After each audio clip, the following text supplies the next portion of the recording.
مصرف ہے وہ ہے مساکین فقراء. دوسرے نمبر پر فرمایا مساکین.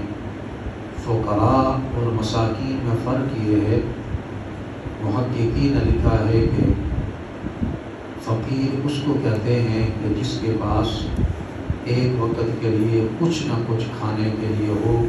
دوسرے وقت کے لیے نہ ہو، اس کو فقیر کہتے ہیں. اور مسکین اس کو کہتے ہیں کہ جس کے پاس کچھ بھی نہ ہو، وہ مسکین کہلاتا ہے. والعاملین علیہا. تیسرے نمبر پر رب ذوالجلال نے فرمایا کہ وہ شخص ہے جو زکوٰۃ کو اکٹھا کرتا ہے، زکوٰۃ کو جمع کرتا ہے، زکوٰۃ کو جمع کر کے پھر اس کو مستحقین تک پہنچاتا ہے. یہ تیسرے نمبر پر فرمایا کہ والعاملین علیہا، وہ جو جمع کرنے والا ہے اس کو زکوٰۃ فنڈ سے جو ہے نا وہ پیسہ دیا جا سکتا ہے.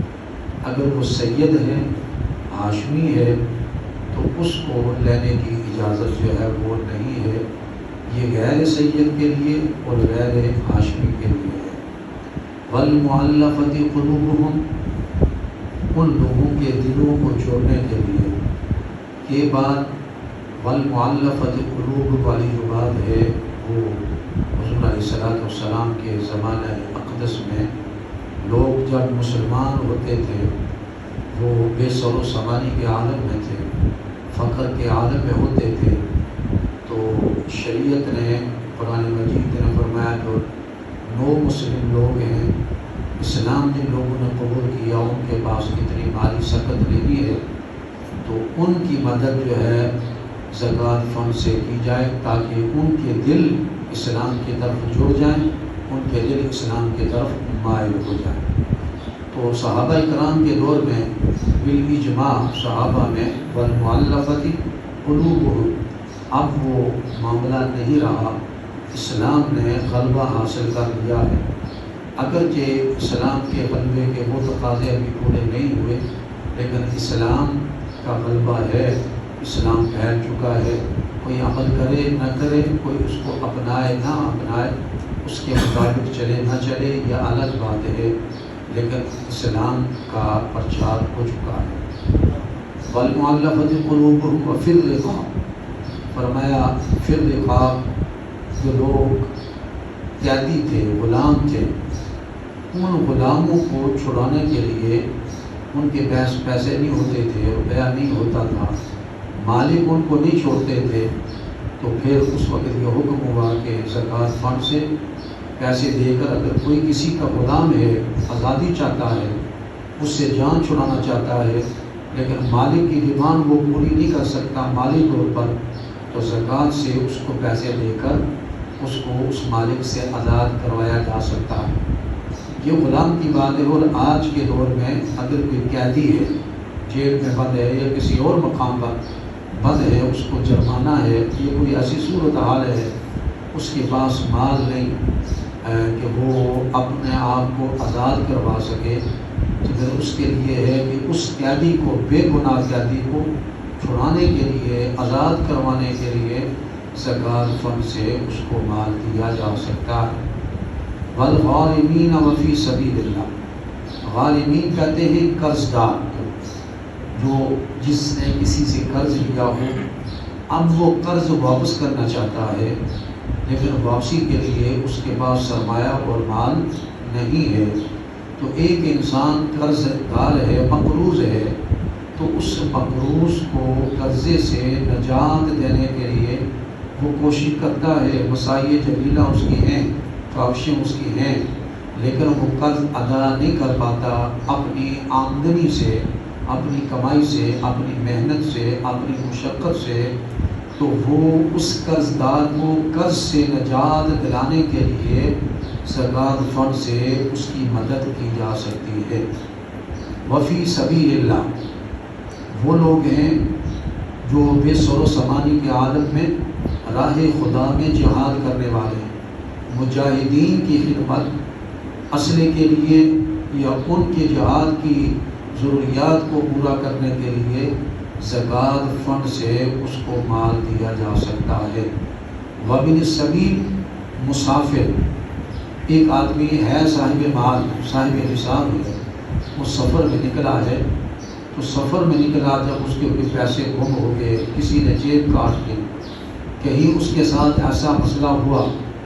لیکن کوئی ایسا وقت یا ایسا مقام یا ایسی جگہ آئی اس کے پاس کچھ اور نہیں، اپنی منزل تک پہنچنے کے لیے، اپنے گھر تک پہنچنے کے لیے، تو اس کے لیے یہ ہے کہ زکوٰۃ فنڈ سے اس کو مدد کی جا سکتی ہے، اس کو پیسے دیے جا سکتے ہیں، لیکن لینے والا اتنا ہی لے کہ جتنی اس کی ضرورت پوری ہو جائے، اپنے گھر تک وہ پہنچ جائے، اپنی منزل تک پہنچ جائے،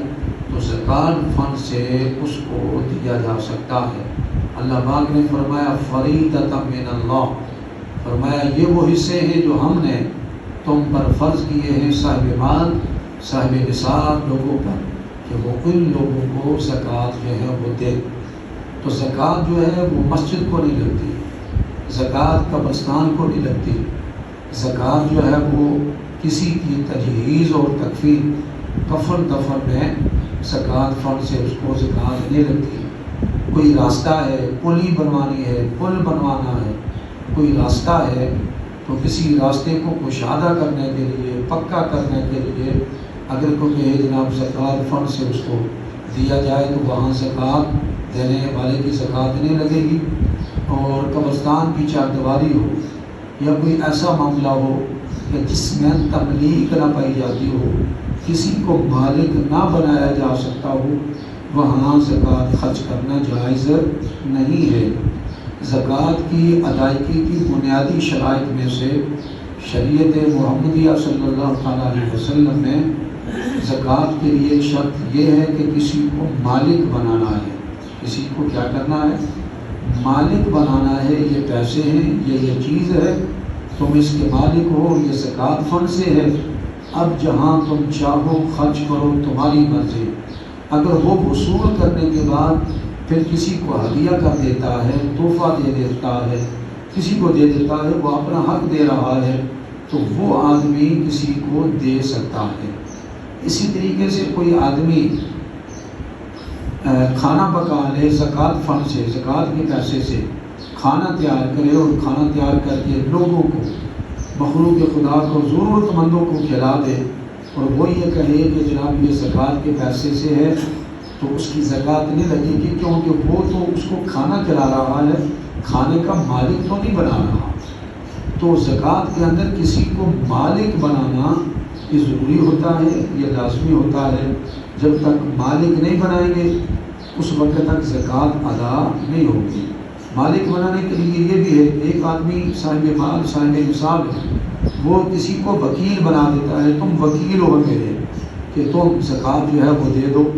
تو اس لحاظ سے بھی زکوٰۃ جو ہے وہ دی جا سکتی ہے اور زکوٰۃ دی جاتی ہے۔ تو یہ جو عام چیزیں ہوتی ہیں کہ کسی کو زکوٰۃ فنڈ سے پانی کا کنواں کھدوا کے دینا، بورنگ کروا کے دینا